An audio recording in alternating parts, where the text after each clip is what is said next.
നേതാക്കൾ മാധ്യമങ്ങളെ കാണുകയാണ്. ആദ്യമേ തന്നെ ഒരു കാര്യം പറയാൻ ആഗ്രഹിക്കുകയാണ്. ഇത്തരത്തിലൊരു ലിസ്റ്റ് കൊടുത്തിട്ടുള്ളത് ഇന്ത്യൻ ലോയേഴ്സ് കോൺഗ്രസ് സംസ്ഥാന കമ്മിറ്റിയാണ്.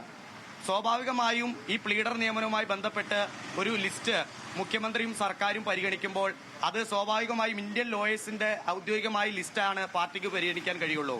ആ ലിസ്റ്റിൽ ഉൾപ്പെട്ടിട്ടുള്ള ശരത് എന്ന് പറയുന്ന ആളുടെ മെമ്പർഷിപ്പിന്റെ കോപ്പിയാണിത്.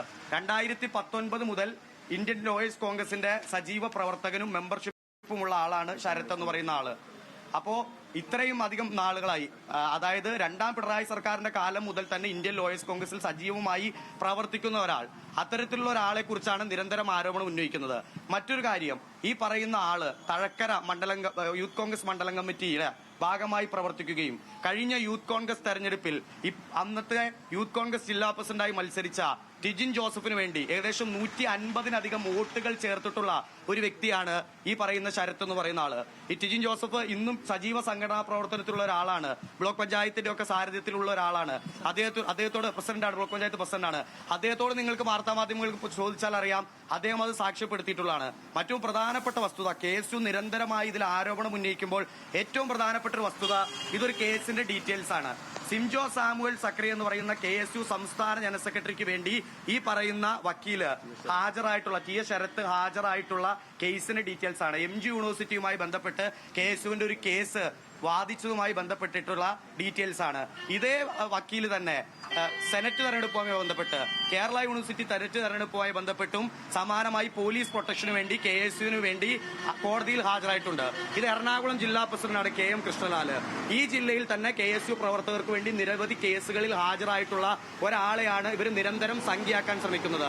MG യൂണിവേഴ്സിറ്റിയുമായി ബന്ധപ്പെട്ട് സംസ്ഥാന ജനറൽ സെക്രട്ടറിക്ക് വേണ്ടി അടക്കം ഹാജരായിട്ടുള്ള വക്കീലിനെതിരെ നിരന്തരം KSUവിന്റെ ഉത്തരവാദിത്തപ്പെട്ട സ്ഥാനത്തിരിക്കുന്ന ആളുകൾ വാർത്ത കൊടുക്കുമ്പോൾ അത് എന്ത് താല്പര്യത്തിന്റെ പുറത്താണ്? ഇനി KSU സംസ്ഥാന പ്രസിഡന്റിനും ഈ ആരോപണം ഉന്നയിക്കുന്ന ആളുകൾക്കും അത്തരത്തിലൊരു കൺസേൺ ഉണ്ടെങ്കിൽ അത് ആദ്യം പറയേണ്ടത് എവിടെയാണ്? പാർട്ടിയുടെ KPC പ്രസിഡന്റ് മുഖ്യമന്ത്രിയെ വിശ്വാസമില്ലെങ്കിൽ, മുഖ്യമന്ത്രിയോട് ഏതെങ്കിലും തരത്തിലുള്ള അലോഹ്യമുണ്ടെങ്കിൽ, പാർട്ടിക്ക് KPCC ഒരു പ്രസിഡന്റ് ഉണ്ട്.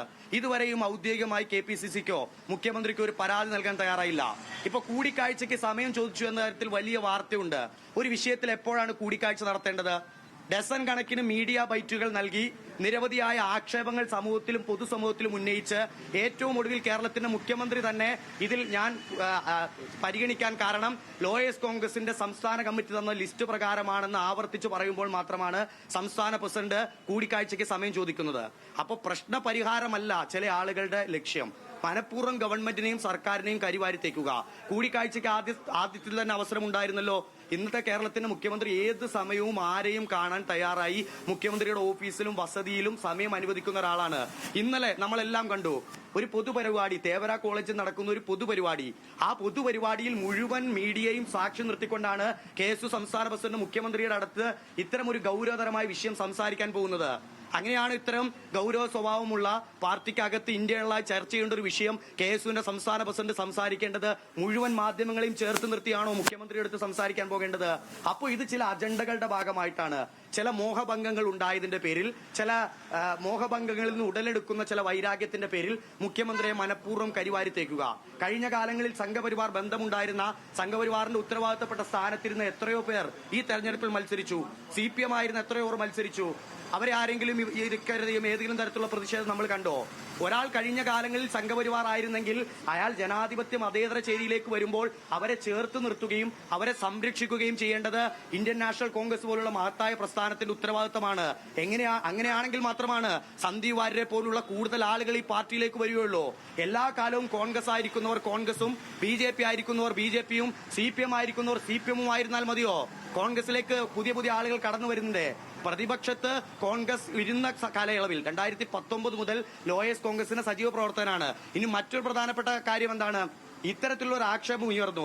നിരവധി തവണ അത് പലയിടങ്ങളിലും ചർച്ചയായി. പക്ഷെ നമ്മൾ ശ്രദ്ധിക്കേണ്ട ഒരു വസ്തുത, ഈ പേരുകളിൽ പറയപ്പെട്ട ആളുകൾ, ഈ ആക്ഷേപങ്ങൾ ഉന്നയിച്ച ആളുകൾ പാർട്ടിയിലും മുന്നണിയിലും മന്ത്രിസഭയിലും മറ്റു പല ആരോപണങ്ങളും ഉയർന്നു.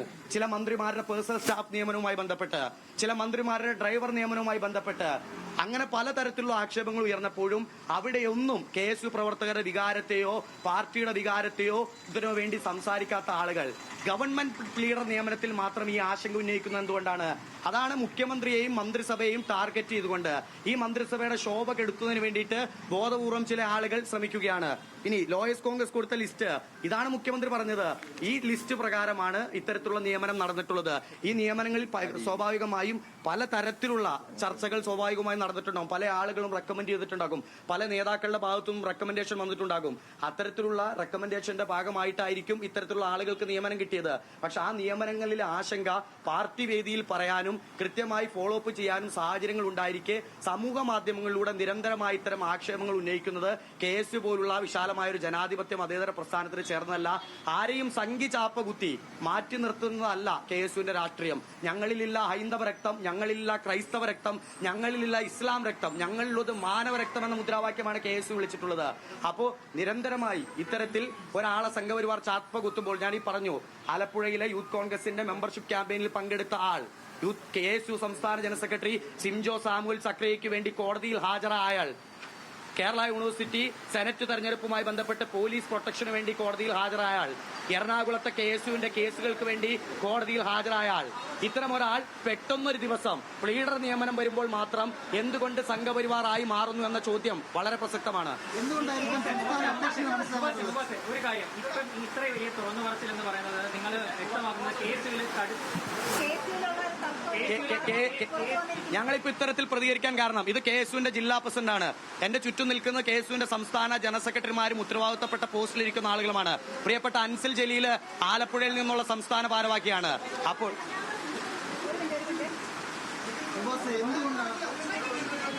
എടുത്ത് ചോദിക്കുന്നത് എന്തുകൊണ്ടായിരിക്കും സംസ്ഥാന അധ്യക്ഷൻ മനസ്സിലാക്കുന്നുള്ളത്?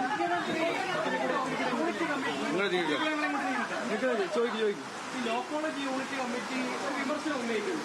അപ്പൊ അത് സംബന്ധിച്ച് വാർത്തയുണ്ട്. KSU എന്താണ് റോള് ബാക്കിലോട്ട്